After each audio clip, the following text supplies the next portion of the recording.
Hello दोस्तों, कैसे हैं आप लोग। पीएससी बाई डीसी सर के डिजिटल प्लेटफॉर्म में मैं राजेंद्र गुप्ता आप सभी लोगों का स्वागत करता हूं। हम लोगों की जो मध्य प्रदेश लोक सेवा आयोग के प्रीवियस ईयर के जो क्वेश्चन पेपरों की एक एमसीक्यू की सीरीज चल रही है, उसी को आगे हम बढ़ाते हुए आज देखेंगे कि कुछ क्वेश्चनों देखेंगे उसमें कौन कौन से क्वेश्चन आए हैं। फिर से हम आप लोगों से कहना चाहते हैं कि आप लोग जो आए हुए क्वेश्चन हैं इनको एक बार दो बार जरूर देखें, क्योंकि अगर कोई भी क्वेश्चन मान लीजिए मेन एग्जाम में 4 से 5 क्वेश्चन भी अगर रिपीट हो गए, वो क्वेश्चन अगर हमारे सही हो गए तो हमारा सिलेक्शन होने का इस पर जो परसेंटेज होगा वो ज्यादा होगा, बजाय कि 2 बच्चे नहीं कर रहे हैं। तो आप लोग इसको जरूर देखें और इसको एक बार दो बार एग्जाम होने से पहले, एग्जाम देने से पहले एक या दो बार जरूर देखें। चलो बिना देरी करते हुए क्वेश्चनों को देखते हैं। सबसे पहले गणेश भगवान को स्तुति करते हुए और पहले क्वेश्चन देखते हैं हम। पहला क्वेश्चन क्या है, कौन सा ई गवर्नेंस पहल मध्य प्रदेश की है। तो अगर ई गवर्नेंस मध्य प्रदेश की बात की जाए तो ज्ञान दूत, कौन सा है, ज्ञान दूत है, जो कहां से स्टार्ट हुआ था, धार जिले से स्टार्ट हुआ था।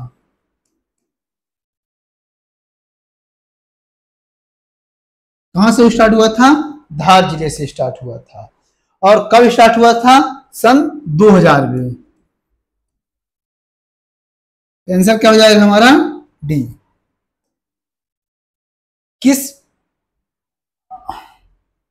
किस उद्योग के उत्पादन में विश्व में मध्य प्रदेश का स्थान दूसरे नंबर पर है। तो किस उद्योग के उत्पादन में विश्व में मध्य प्रदेश का स्थान दूसरे नंबर पर है।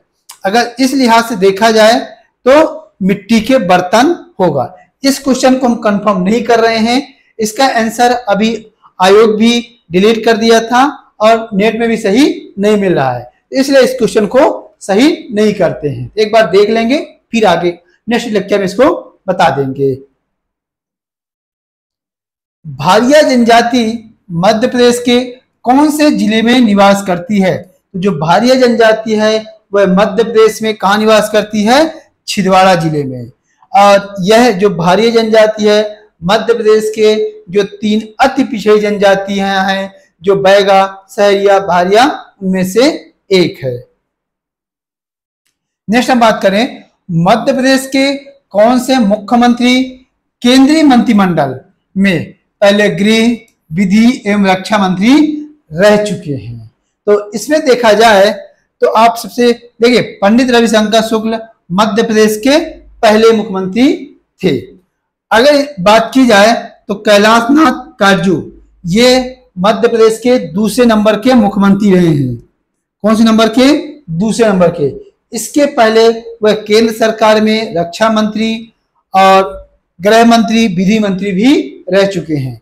इसके अलावा कैलाश नाथ काटजू संविधान सभा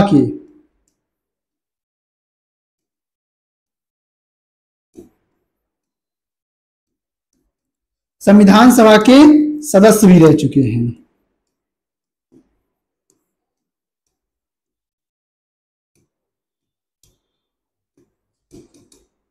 संविधान सभा के सदस्य भी रह चुके हैं।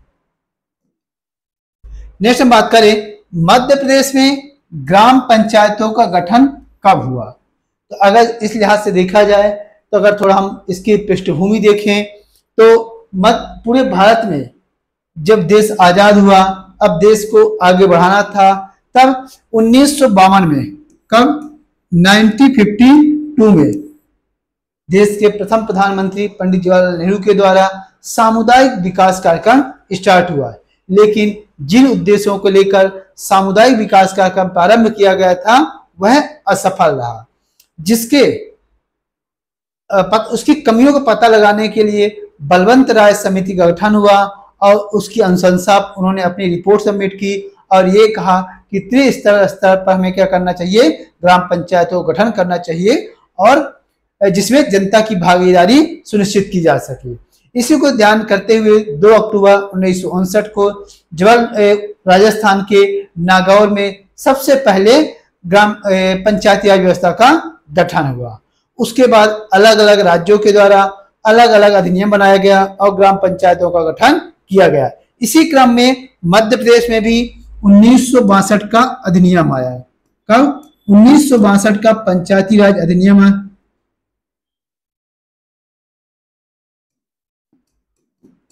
1962 का एक्ट आया। इसी एक्ट के तहत 1965 में, कब? 1965 में मध्य प्रदेश में पंचायतों का गठन किया गया। नेक्स्ट, ग्राम सभा के संबंध में सही क्या है? चलिए देखते हैं। गांव के सभी व्यक्ति सदस्य होंगे, यह कथन गलत है। क्यों गलत है? अभी बता रहे हैं। गांव की मतदाता सूची में नाम होने पर सदस्य होंगे, यह सही है, क्योंकि गांव के सभी व्यक्तियों को ग्राम सभा का सदस्य नहीं माना जाता। जो गांव के मतदाता सूची में जिसका नाम होता है वही ग्राम सभा का सदस्य माना जाता है। तो पहले में इसलिए गलत होगा क्योंकि व्यक्ति लिखा है और व्यक्ति नहीं होगा, बल्कि मतदाता सूची में नामित होने वाले सदस्य होंगे। नेक्स्ट, महीने में एक बार बैठक अनिवार्य होगी, यह भी सही है। ग्राम सभा की बैठक में 1/3 महिलाएं होंगी, यह भी सही है। तो हमारे आंसर क्या हो जाएगा? आंसर डी हो जाएगा। किस नगर का प्राचीन नाम दसपुर था? तो प्राचीन नगर दसपुर की बात की जाए तो किसका नाम था? मंदसौर। उज्जैन का क्या नाम था? अवंती। विदिशा का क्या नाम था? चलिए, तो दसपुर का क्या नाम हो गया? मंदसौर। महाराजा छत्रसाल की राजधानी थी, तो महाराजा छत्रसाल की राजधानी क्या थी? पन्ना थी। महाराजा छत्रसाल की राजधानी क्या थी? पन्ना थी। नेक्स्ट, स्वतंत्रता आंदोलन के समय कर्मवीर समाचार पत्र के संपादक क्या कौन थे? तो कर्मवीर का जो प्रकाशन किया जाता था वो कहां से किया जाता था? जबलपुर से। कहां से किया जाता था? जबलपुर से किया जाता था। और इसके जो संपादक थे वो कौन थे? पंडित माखनलाल चतुर्वेदी जी के द्वारा किया जाता। और माखनलाल चतुर्वेदी का संबंध कहां से है? होशंगाबाद से है। कंवार जनजाति मध्य प्रदेश के किस जिले में पाई जाती है? तो कंवार जो जनजाति है मध्य प्रदेश के शहडोल जिले में निवास करती है। कहां निवास करती है? शहडोल जिले में निवास करती है। पेशवा बाजीराव प्रथम की मृत्यु मध्य प्रदेश के नर्मदा तट के निम्न स्थान पर हुई थी। तो आप लोगों को पता होगा कि पेशवा बाजीराव प्रथम, जिनका जो कार्यकाल था वह 1720 से लेकर 40 तक था। इस दौरान उन्होंने भारत के मराठा साम्राज्य का पताका राष्ट्रीय स्तर पर फहराया और उनका जो निधन हुआ 1740 में हुआ। कहाँ हुआ?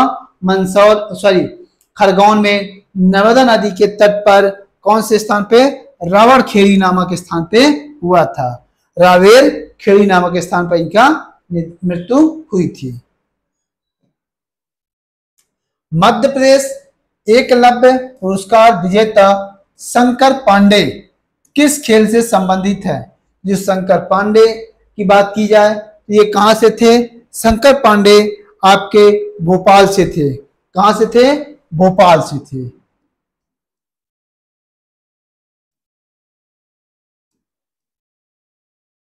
कहां से थे? भोपाल से। और 2019 में ने क्या मिला है? एकलव्य पुरस्कार से।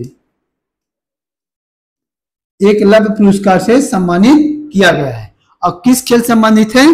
फेंसिंग संबंधित खेल संबंधित है।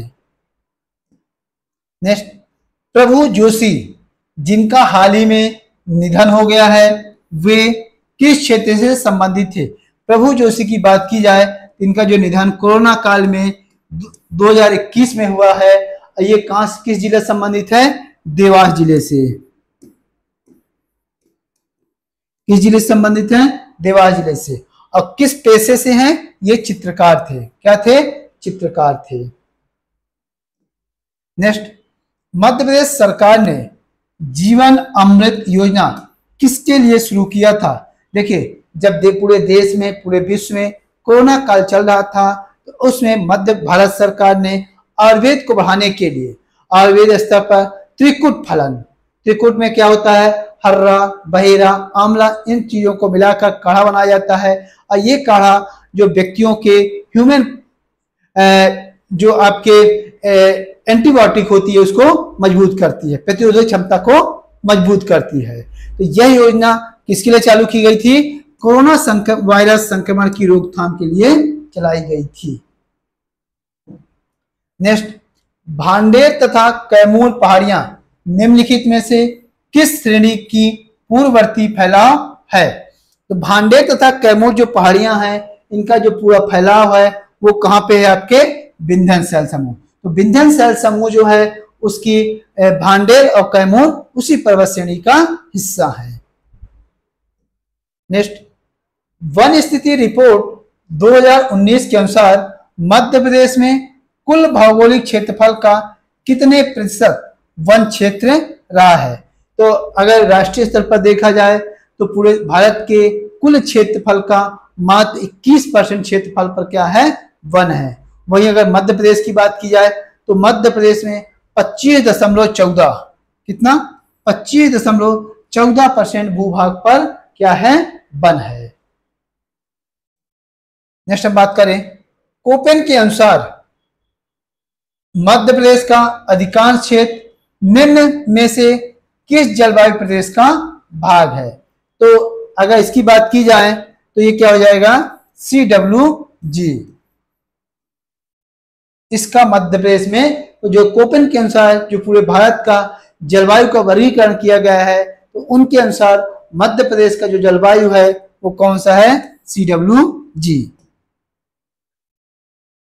कितनी वर्षा की समवृष्टि रेखा मध्य प्रदेश को पूर्वी और पश्चिमी दो बराबर भागों में बांटती है। यह जो रेखा है वह 75 सेंटीमीटर रेखा है और यह जो रेखा है वह कहां कहां से गुजरती है, सीधी जबलपुर, सिवनी इन जिलों से गुजरती है। अब चूंकि हमारे ऑप्शन में 75 सेंटीमीटर नहीं है लेकिन उसके नजदीक 70 सेंटीमीटर है तो क्या हो जाएगा, 70 सेंटीमीटर जो रेखा है वह पूर्वी और पश्चिमी भागों में बांटती है। आप लोगों को पता होगा कि जो मध्य प्रदेश का पूर्वी हिस्सा है वहां औसत वार्षिक वर्षा ज्यादा होती है और पश्चिमी हिस्सा में कम वर्षा होती है।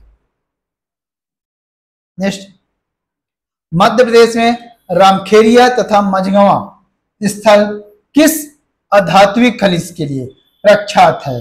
तो देखिए सबसे पहले बात कह रहा है ये दोनों जो स्थान है वो कहां पे हैं, पन्ना में है। कहां है, पन्ना में। और पन्ना किसके लिए प्रसिद्ध है, हीरा के लिए प्रसिद्ध है।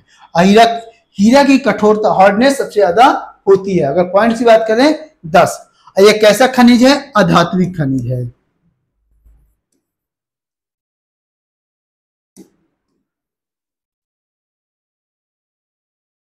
अधात्विक खनिज। नेक्स्ट हम बात करें राज्यपाल की विधायी शक्ति कौन सी है। तो अगर हम राज्यपाल की विधायी शक्तियों की बात करें तो यह विधानसभा को विघटित करना। देखिए जब कार्यकाल पूरा होने लगता है तो मुख्यमंत्री की अनुशंसा पर राज्यपाल के द्वारा विधानसभा को विघटित कर दिया जाता है। फिर अगला चुनाव संपन्न कराया जाता है। अध्यादेश जारी करना, जब विधानसभा सत्र में नहीं होती है और किसी भी कानून की अतिशीघ्र आवश्यकता पड़ती है तब अध्यादेश लाया जाता है। विधानसभा को संबोधित करना, जब नई विधानसभा आती है तो उसके पहली बैठक में राज्यपाल के द्वारा पहले उसकी संबोधित किया जाता है। इसके अलावा प्रत्येक साल जब बजट सत्र होता है तो उसकी पहली बैठक राज्यपाल के द्वारा संबोधन किया जाता है।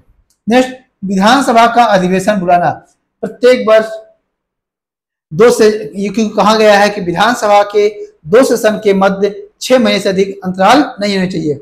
मतलब कि वर्ष में 2 बार क्या होता है, विधानसभा सत्र आयोजित किया जाता है। तो आयोजन कौन बुलाता है, राज्यपाल। तो ये सभी कार्य किसके हैं, राज्यपाल के विधायी शक्ति हैं। नेक्स्ट, मध्य प्रदेश की साक्षरता दर के बारे में सही क्या है? तो अगर 2011 की साक्षरता में देखें तो मध्य प्रदेश की जो साक्षरता दर है वह लगभग 69%, मतलब कि 70 के पास है, और जिसमें पुरुष साक्षरता 82% है और महिला साक्षरता 59% है, लेकिन उसके आसपास है, इसलिए आंसर क्या हो जाएगा हमारा 2011 का सही हो जाएगा। मध्य प्रदेश में जैविक खेती के तहत कृषि भूमि के क्षेत्रफल में मध्य प्रदेश का स्थान क्या है? तो इस हिसाब से देखा जाए तो पूरे देश का लगभग 40% हिस्सा जो जैविक कृषि की खेती की जाती है वो कहाँ की जाती है? मध्य प्रदेश में की जाती है। और ऐसा जो सर्वाधिक मात्रा में किया जाता है वो कौन है? मध्य प्रदेश। तो पहला स्थान किसका है? मध्य प्रदेश का है। नेक्स्ट, बुंदेलखंड का सबसे लोकप्रिय लोक नृत्य क्या है? तो बुंदेलखंड का सबसे लोकप्रिय लोक नृत्य कौन सा है? राई लोक नृत्य है, जो कि मध्य प्रदेश का राजकीय नृत्य भी है।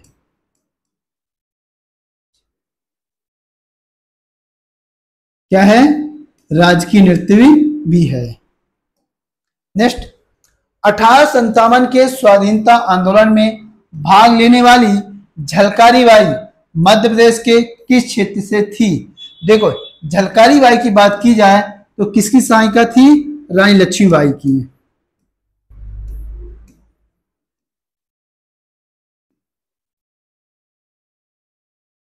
किसकी सहायिका थी? रानी लक्ष्मीबाई की सहायिका थी। और ये किस क्षेत्र संबंधित थी? बुंदेलखंड से संबंधित थी। स्वांग पारंपरिक लोक नाट्य मध्य प्रदेश के किस क्षेत्र से संबंधित है? तो जो स्वांग जो लोक नाट्य है वह मध्य प्रदेश से कहां संबंधित है? बुंदेलखंड से। किससे संबंधित है? बुंदेलखंड से संबंधित है। नेक्स्ट, भरहुत स्तूप मध्य प्रदेश के किस जिले में स्थित है? तो भरहुत स्तूप की बात की जाए तो भरहुत स्तूप किस धर्म से संबंधित है? बौद्ध धर्म से संबंधित है। किससे संबंधित है? बौद्ध धर्म से संबंधित है। इसके अलावा इसका निर्माण कौन कराया था? अशोक ने कराया था। इसके अलावा बात की जाए तो इसका पुनरुद्धार कौन कराया था? पुष्यमित्र शुंग ने कराया था। पुष्यमित्र शुंग ने कराया था। ये कहां पे है? सतना जिले में है। कहां जिला है? कहां ये? सतना जिले में।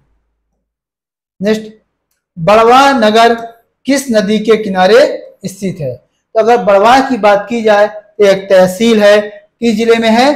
खरगोन। किस जिले में है? खरगोन। और किस नदी के तट पर है? नर्मदा नदी के तट पर है। कवि प्रदीप का वास्तविक नाम क्या था? कवि प्रदीप के वास्तविक नाम की बात की जाए तो इनका जो वास्तविक नाम था रामचंद्र द्विवेदी। तो कवि प्रदीप का वास्तविक नाम क्या था? रामचंद्र द्विवेदी। मैग्नीज उत्पादन का निम्नलिखित में कौन सा स्थान मध्य प्रदेश में स्थित नहीं है? तो हमारे पास कुछ ऑप्शन दिया हुआ है। इस ऑप्शन में यह पूछा है कि मध्य प्रदेश में कौन सा स्थान है जो मैग्नीज उत्पादन संबंधित नहीं है? तो कौन से नहीं है? दुर्ग। दुर्ग कहाँ है? छत्तीसगढ़ में। जो यहाँ सर्वाधिक जो उत्पादन होता है वह टिन का होता है। मध्य प्रदेश में गैर पारंपरिक ऊर्जा स्रोतों से विद्युत उत्पादन को प्रोत्साहन देने हेतु प्रोत्साहन नीति किस वर्ष लागू की गई? मतलब कि नवीकरणीय ऊर्जा स्रोत नीति मध्य प्रदेश में कब लागू की गई? तो कब लागू की गई?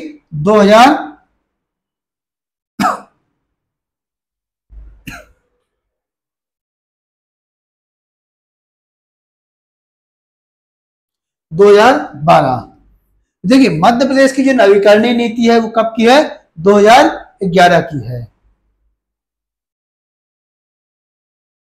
मध्य प्रदेश में ऊर्जा विकास निगम, मध्य प्रदेश में ऊर्जा विकास निगम की स्थापना कब की गई? तो मध्य प्रदेश में ऊर्जा विकास निगम की जो स्थापना की गई थी वह कब की गई है? 25 अगस्त 1982। 25 अगस्त 1982 को की गई।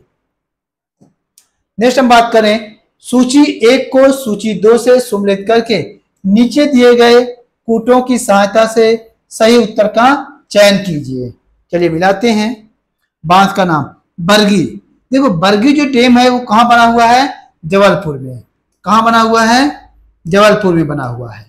किस नदी पर? बरगी नदी पर। और बरगी किसकी सहायक नदी है? नर्मदा नदी की सहायक नदी है। इससे क्या हो जाएगा? डी। गांधी सागर बांध कहाँ बना हुआ है? मंदसौर में। यह मध्य प्रदेश की पहली नदी घाटी परियोजना है। मतलब मध्य प्रदेश का नदी घाटी परियोजना का पहला चरण है। ये किस नदी पर है? चंबल नदी पर। बाणसागर। बाणसागर जो सोन नदी के शहडोल जिले के देवलोन नामक स्थान बना है वो कहाँ पे है? सोन में। राजघाट जो बेतवा नदी पर। तो आंसर क्या हो जाएगा? पहले का 4 हमारा डी हो जाएगा। नेक्स्ट, निम्नलिखित में कौन सा बालाघाट सिवनी जिले में सर्वाधिक सिंचाई का साधन है? तो आप लोगों को पता होगा कि मध्य प्रदेश में जो सिंचाई का सर्वाधिक साधन है वो कौन सा है? नलकूप एवं कुआं। वहीं अगर मध्य प्रदेश के बालाघाट सिवनी जिले की बात की जाए तो यहाँ जो सिंचाई का सर्वाधिक उत्तम साधन है कौन सा है? तालाब। कौन सा है? तालाब। नेक्स्ट, मध्य प्रदेश शासन द्वारा 2018 में प्रारंभ की गई मुख्यमंत्री जन कल्याण योजना संबल 2.0 का उद्देश्य है। तो देखिए जो संबल का उद्देश्य था वह असंगठित क्षेत्र के जो कर्मचारी थे उनको आर्थिक सहायता पहुंचाना था। अब इसके अंतर्गत अगर किसी भी मजदूर की या किसी व्यक्ति की जब डेथ हो जाती है तो सरकार के द्वारा 2 लाख रुपए द्वारा उसको सहायता दी जाती है। साथ में 5,000 रुपए उसको उस नृत्य क्रिया को करने के लिए दिया जाता है। तो क्या हो जाएगा? असंगठित श्रमिकों को सामाजिक सुरक्षा प्रदान करना। नेक्स्ट, राष्ट्रीय हस्तकला पुरस्कार 2018 से पुरस्कृत मध्य प्रदेश के मोहम्मद बिलाल खत्री निम्नलिखित में से किस हस्तकला की विधा से जुड़े हैं? देखिए ये कहां से है? अगर इनकी बात की जाए ये धार जिले से संबंधित है। और यहाँ जो पुरानी इनकी जो हस्तशिल्प कला थी, बाग जो हस्तशिल्प कला थी उसको जीवित रखते हुए इनकी जो कला है वो कौन सी है? आपकी ब्लॉक प्रिंटिंग जो कपड़ों में की जाती है। नेक्स्ट, निम्नलिखित में मध्य प्रदेश शासन द्वारा किस विभाग का संबंध सूरत धारा योजना से है? देखिए सूरत धारा योजना की हम बात करें इसकी शुरुआत कब हुई थी? सन 2000 में। कब हुई थी? सन 2000 को हुई थी। इसमें क्या किया जाता था? एसटी एससी जनजाति के लोगों को अनुदान के रूप में, अनुदान के तहत इनको क्या किया जाता था? कृषि करने के लिए, बोने के लिए अनाज दिया जाता था। तो ये किस विभाग संबंधित है? किसान कल्याण एवं कृषि विभाग द्वारा संचालित है। चलिए तो नेक्स्ट देखते हैं विक्रम पुरस्कार 2021 विजेता खिलाड़ी तमन्ना निगम निम्नलिखित में से किस खेल से संबंधित है? तो तमन्ना निगम की अगर हम बात करें तो ये किस जिले से संबंधित है? भोपाल से है। कहां से हैं? भोपाल से हैं। और किस खेल से हैं? क्रिकेट से संबंधित हैं। नेक्स्ट हम बात करें मध्य प्रदेश खेल प्राधिकरण की स्थापना किस वर्ष की गई थी? अगर खेल प्राधिकरण की बात करें तो इसकी स्थापना कब की गई थी?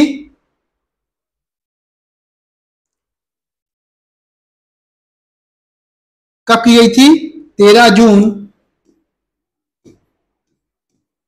2011 में। कब की गई थी? 13 जून 2011 में। आंसर क्या हो जाएगा हमारा? सी। नेक्स्ट, निम्नलिखित में चित्रकला का किस विधा से पद्मश्री भूरीबाई को संबंध है? तो देखिए भूरीबाई किस जाति से संबंधित है? भील जनजाति से संबंधित है। और इनको 2 पद्मश्री कब मिला है? सन 2021 में मिला है। और भील जनजाति की जो प्रमुख चित्रकला है वो कौन सी है? पिथौरा चित्रकला है। 2011 के अनुसार जनसंख्या वितरण की दृष्टि से मध्य प्रदेश का सबसे छोटा जिला, मतलब 2011 की जनगणना के अनुसार मध्य प्रदेश में जनसंख्या की दृष्टि से सबसे छोटा जिला कौन सा है? सबसे छोटा जिला कौन सा था? हरदा। 2011 के अनुसार मध्य प्रदेश की साक्षरता दर कितनी है? तो 2011 के अनुसार मध्य प्रदेश की साक्षरता दर जो थी वो कितनी है? 69.3। कितनी है? 69.3, जिसमें सर्वाधिक साक्षरता दर कहाँ है? जबलपुर में, और सबसे न्यूनतम कहाँ है? आपके अलीराजपुर जिले में। नेक्स्ट, मध्य प्रदेश में भारत हैवी इलेक्ट्रिकल्स लिमिटेड मतलब की वेल की स्थापना कहाँ की गई है? कहाँ स्थित है? ये किसके सहयोग से स्टार्ट की गई है? ब्रिटेन के सहयोग से। और कहाँ स्थापित किया गया है? भोपाल में। नेक्स्ट, पहला सौर ऊर्जा पार्क मध्य प्रदेश के किस जिले में स्थापित किया गया है? तो मध्य प्रदेश का पहला सौर ऊर्जा पार्क कहाँ स्थापित किया गया है? इंदौर के कस्तूरबा गांव में, जहां पूरी तरह से सौर ऊर्जा गांव घोषित किया गया है। नेक्स्ट, मध्य प्रदेश में उदय योजना का संबंध किससे है? तो मध्य प्रदेश में उदय योजना का जो संबंध है वो किससे संबंधित है? विद्युत विभाग से। पूरे देश में मतलब विद्युतीकरण को करने के लिए यह योजना लाई गई थी। नेक्स्ट, 52 अंतरराज्यीय सिंचाई परियोजना जिन राज्यों की संयुक्त परियोजना है वह है, देखिए जो 52 अंतरराज्यीय सिंचाई जो परियोजना है वह मध्य प्रदेश और महाराष्ट्र की संयुक्त परियोजना है। मध्य प्रदेश में विधानसभा का सदस्य बनने के लिए आवश्यक न्यूनतम आयु कितनी होनी चाहिए? देखिए, जो विधानसभा में सदस्य बनने के न्यूनतम जो एज होनी चाहिए, कितनी होनी चाहिए? 25 वर्ष होनी चाहिए। कितनी होनी चाहिए? 25 वर्ष। नेक्स्ट, पुष्प की अभिलाषा के लेखक कौन थे? जो पुष्प के आपने सुना होगा कि जो पुष्प की अभिलाषा जो रचना है वो कौन सी है? हे बनमाली तुम मुझे तोड़ लेकर उस पथ पर देना फेंक जिस पथ पर जाए वीर अनेक। ये वाली जो कविता है उसके जो रचयिता है वह माखनलाल चतुर्वेदी जी हैं। मध्य प्रदेश में पशुपतनाथ का मंदिर कहाँ स्थित है? अगर ऐसे देखा जाए तो जो पशुपतनाथ का मंदिर है वो नेपाल के काठमांडू में है। देखिए, मध्य प्रदेश की बात की जाए तो मध्य प्रदेश में कहाँ है ये? मंदसौर। और मंदसौर किस नदी के तट पर है? सीवन नदी के तट पर है। मध्य प्रदेश के प्रसिद्ध लोक गायिका कौन सी है? तो मध्य प्रदेश की जो प्रसिद्ध लोक गायिका है वो कौन सी है? तीजन बाई, जो छत्तीसगढ़ से संबंधित हैं और पांडवनी लोक गायन से संबंधित है, जो कि महाभारत के जो पांडव का जो पक्ष है उनके द्वारा उस पूरी कथा को गा के सुनाया जाता है। टांट्या भील ने किस प्रसिद्ध क्रांतिकारी स्वतंत्रता संग्राम सेनानी से आक्रमण की गोरिल्ला युद्ध शैली सीखी थी? तो अगर हम बात करें टांट्या भील जिनका जन्म कब हुआ था? 1840 में हुआ था, ठीक है ना। और इन्हें रॉबिन हुड के नाम से भी जाना जाता है। इनकी जो युद्ध कला गोरिल्ला युद्ध थी वो किससे सीखा था इन्होंने? तात्या टोपे से। और तात्या टोपे की समाधि कहां पे है? शिवपुरी जिले में है। नेक्स्ट, गढ़मंडला की प्रसिद्ध रानी का नाम बताइए। तो गढ़मंडला की जो प्रसिद्ध रानी थी वो कौन थी? रानी दुर्गावती, जो कि गौड़ वंश की शासका थी। ये चंदेल वंश के राजकुमारी थी। इनका विवाह दलपत राय के साथ हुआ था और 1565 में ये अकबर की सेना के साथ युद्ध करते हुए वीरगति को प्राप्त की थी। स्वतंत्रता संग्राम सेनानी पिता पुत्र की सही जोड़ी चुनिए। तो आप लोगों को पता होगा कि शंकर साय और रघुनाथ साय को 1857 की क्रांति जब चल रही थी उस समय अंग्रेजों ने इनको शक के आधार पर तोप के मुंह में बांध कर उड़ा दिया था। किसको? शंकरशाह और रघुनाथशाह। मध्य प्रदेश के मालवा क्षेत्र में प्राचीन राजवंश शुंग के बाद किस राजवंश ने प्रवेश किया? तो आप लोगों को पता होगा कि मौर्य वंश का जब पतन हुआ उसके बाद शुंग वंश का उदय हुआ, और शुंग वंश के पतन के पश्चात कर्ण वंश का उदय हुआ था। लेकिन दक्षिण भारत में सातवाहन वंश का उदय हुआ था, और सातवाहन वंश का जो विस्तार था वो मध्य प्रदेश के मालवा में भी था। तो कौन सा हो जाएगा? सातवाहन वंश। बाबर द्वारा चंदेरी पर किया गया आक्रमण के दौरान वहां के राजपूत शासक थे। तो जब बाबर ने भारत में पूरे 4 युद्ध किया था, कौन कौन से? चंदेरी का युद्ध, खानवा का युद्ध और पानीपत का युद्ध। तो इस तरीके से उसने 4 युद्ध किया था। जो चंदेरी पर युद्ध किया था उस समय जो वहां के शासक थे कौन थे? मेदिनी राय थे। तिरोड़ी एवं रमा, तिरोड़ी एवं रमा जिस खनिज निक्षेप के लिए प्रसिद्ध है वह है, वो किसके लिए प्रसिद्ध है? मैंगनीज। यह दोनों स्थान कहां पे हैं? बालाघाट, बालाघाट में हैं। नेक्स्ट, मध्य प्रदेश में बॉक्साइट निक्षेप के लिए महत्वपूर्ण स्थान है। तो मध्य प्रदेश में बॉक्साइट निक्षेप के लिए जो महत्वपूर्ण स्थान है वो कौन सा है? बेहर का पठार। ये कहां पे है? आपके बालाघाट। कहां पे? ये बालाघाट में। मध्य प्रदेश में वर्ष 2019-20 में सर्वाधिक विद्युत उपभोग निम्नलिखित में किस क्षेत्र में हुआ? तो देखिए, मध्य प्रदेश में जो सर्वाधिक विद्युत का खपत होता है वो कहां होता है? कृषि के क्षेत्र में होता है। कहां होता है? कृषि के क्षेत्र में। नेक्स्ट, जनवरी माह में कौन सी समताप रेखा मध्य प्रदेश को उत्तरी और दक्षिणी 2 भागों में बांट देती है? तो अगर इसकी बात की जाए तो कौन सा हो जाएगा? 21.1 डिग्री सेल्सियस, क्योंकि मध्य प्रदेश के जो उत्तरी भाग है जहां का सर्वाधिक मात्रा में ठंड पड़ती है, वहीं अगर दक्षिण भाग की बात की जाए, दक्षिण मध्य प्रदेश की बात की जाए, तो यहाँ जो ठंडक होती है वो कम पड़ती है। जिला छिंदवाड़ा के पातालकोट में निम्नलिखित में से कौन सी जनजाति निवास करती है? तो कौन सी जनजाति निवास करती है? भारिया जनजाति निवास करती है। निम्नलिखित नदियों में कौन सी एक मध्य प्रदेश में यमुना बेसिन का भाग नहीं है? आप लोगों को पता होगा कि मध्य प्रदेश में टोटल 6 नदी बेसिन स्थित है। उनमें से अगर यमुना नदी बेसिन की बात करी जाए तो चंबल, केन, पेशौनी, ये तीनों यमुना बेसिन का पार्ट है, जबकि जो सोन नदी है वो किसका हिस्सा है? गंगा बेसिन का है, क्योंकि यह नदी सीधे जाकर किससे मिल जाती है? गंगा नदी में समाहित होती है। मुखरात गर्ज किस नदी से संबंधित है? जो मुखरात गर्ज है वह नर्मदा नदी से संबंधित है, क्योंकि नर्मदा नदी इस गर्ज को, इस घाटी को पार करके आगे बढ़ती है। मध्य प्रदेश के किस भाग में तुलनात्मक रूप से अधिक वर्षा प्राप्त होती है? तो मध्य प्रदेश की अगर बात करें तो मध्य प्रदेश में दक्षिण पूर्वी, आपके अगर बात की जाए तो आपके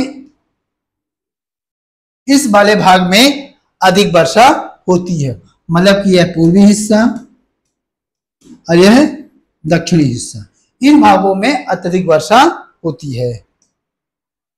निम्नलिखित में कौन सी इमारत संगमरमर से बनी हुई है? देखिए, मध्य प्रदेश में जो सर्वप्रथम जो संगमरमर से बनी हुई इमारत थी वो कौन थी? होशंग शाह का मकबरा। कहाँ? ये मांडू। मतलब कि ताजमहल से पहले यह मकबरा संगमरमर से बना था। इसी को देखकर ताजमहल में, आगरा में ताजमहल बनवाया गया था। मध्य प्रदेश में 2020-21 के दलहनी फसलों के उत्पादन में किस फसल का सर्वाधिक उत्पादन हुआ है? तो अगर इस लिहाज से देखा जाए तो अरहर के उत्पादन में वृद्धि हुई है, जबकि चना के उत्पादन में कमी आई है। चलिए, बलवंत राय मेहता समिति का संबंध किससे है? तो बलवंत राय मेहता ने जो गठित हुई थी सामुदायिक विकास कार्यक्रम की असफलता की जांच के लिए, इसने अपनी रिपोर्ट सबमिट की और इसमें सिफारिश की कि जो पंचायतों को त्रिस्तरीय पर क्या करना चाहिए, स्थापना करना चाहिए। मध्य प्रदेश में कन्या अभिभावक पेंशन योजना किस वर्ष प्रारंभ हुई? तो अगर बात करें,